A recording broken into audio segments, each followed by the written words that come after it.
Hi viewers, welcome to my channel. இப்போ நான் என்ன செய்ய போகிறேன்னா சங்கரா மீன் குழம்பு தான் வைக்க போகிறேன். அதுக்கு நான் என்ன பண்ணியிருக்கேன், ஒரு லெமன் சைஸ் புளி எடுத்து கரைச்சி வச்சுருக்கேன்.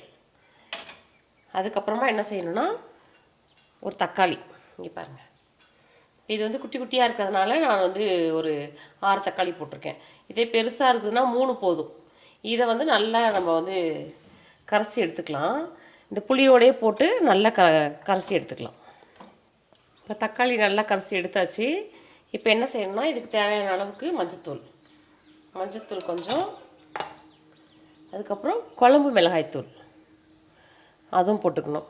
இப்போ இன்னும் என்ன செய்யணும்னா இது போட்டு முடிச்சதுக்கப்புறமா இங்கே பாருங்கள், 1 ஸ்பூன் ஜீரகம் மிக்சியில் போட்டு,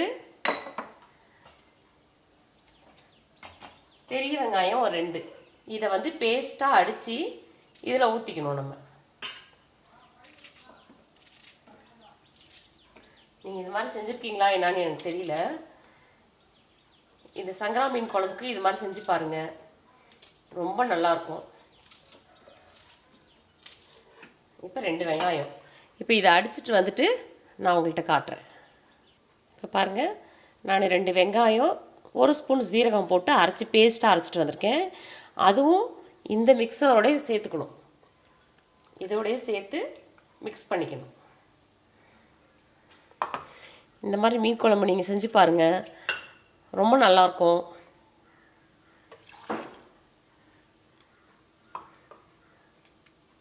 குழம்பு வந்து டேஸ்ட்டாக இருக்கும். நீங்கள் செஞ்சு பார்த்துட்டு கமெண்டில் சொல்லுங்கள்.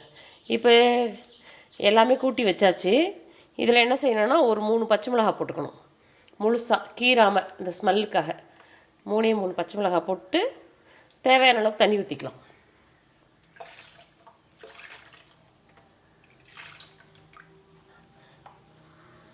இப்போது தாளிக்கலாம், எப்படி செய்யணும்னு நான் காட்டுறேன்.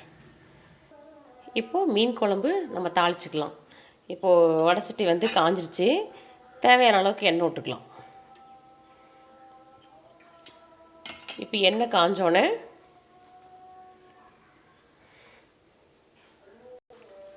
எண்ணெய் காஞ்சிருச்சு, கொஞ்சோண்டு வெந்தயம்,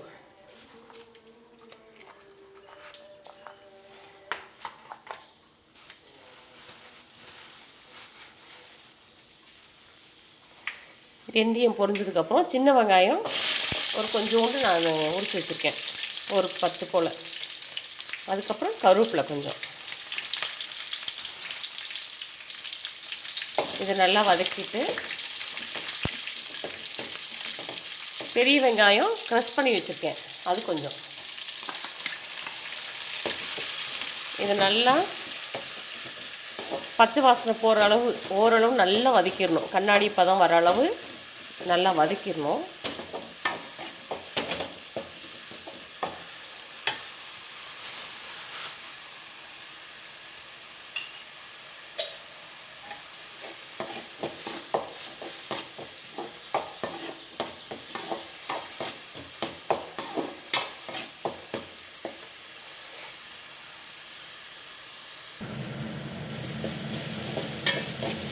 இப்போது வெங்காயம் நல்லா வதங்கிடுச்சு பாருங்கள், பச்சை ஸ்மெல் போயிட்டு நல்லா ஓரளவு ப்ரௌன் ஆயிடுச்சு.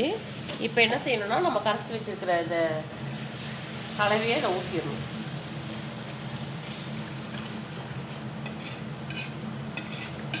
உப்பு செக் பண்ணிக்கோங்க, ஏன்னா நான் வந்து புளி ஊற போடும்போதே அதில் உப்பு போட்டு தான் நான் ஊற வைப்பேன், கல் உப்பு போட்டுருவேன், அதை செக் பண்ணிக்கோங்க. இது கொதிஞ்சு வந்ததுக்கப்புறம் நம்ம மீன் போட்டு இறக்கலாம். இதே மெத்தடில் நீங்களும் செஞ்சு பாருங்கள். செஞ்சு பார்த்துட்டு கமெண்டில் சொல்லுங்கள், உங்களுக்கும் பிடிக்கும். செஞ்சு பார்த்துட்டு கமெண்டில் சொல்லுங்கள். இப்போது நல்ல எண்ணெய் பிரிஞ்சு கொதிஞ்சு வந்துடுச்சு. இந்த டைமில் நம்ம சங்கரா மீனை அதில் போட்டுக்கலாம். மீன் போட்டதுக்கப்புறமா நம்ம ரொம்ப கிண்ட தேவையில்லை. போட்ட உடனே ஒரு கிண்டி விட்டுறலாம். அதுக்கப்புறம் நம்ம கரண்டி போடக்கூடாது, ஏன்னா அந்த சங்கரா மீன் வந்து உங்களுக்கு தெரியும்னு நினைக்கிறேன், ரொம்ப சென்சிட்டிவ், உடனே உடஞ்சிரும்.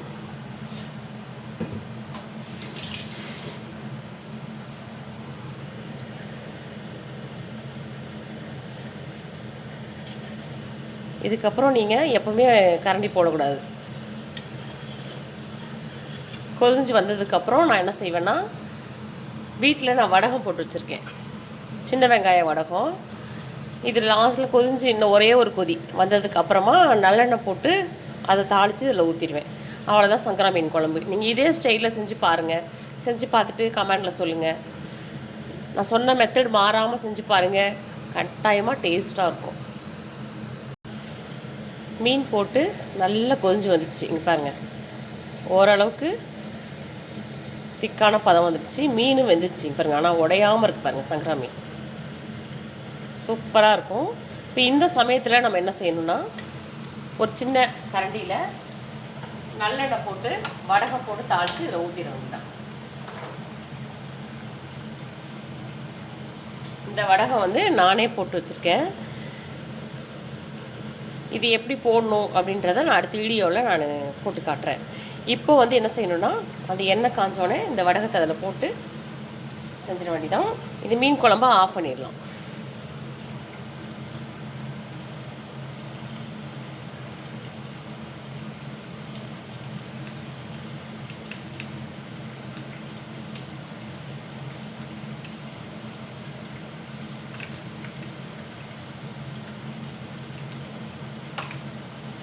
பாருங்கள், நல்லா அப்படி பொரிஞ்சு வந்தோடனே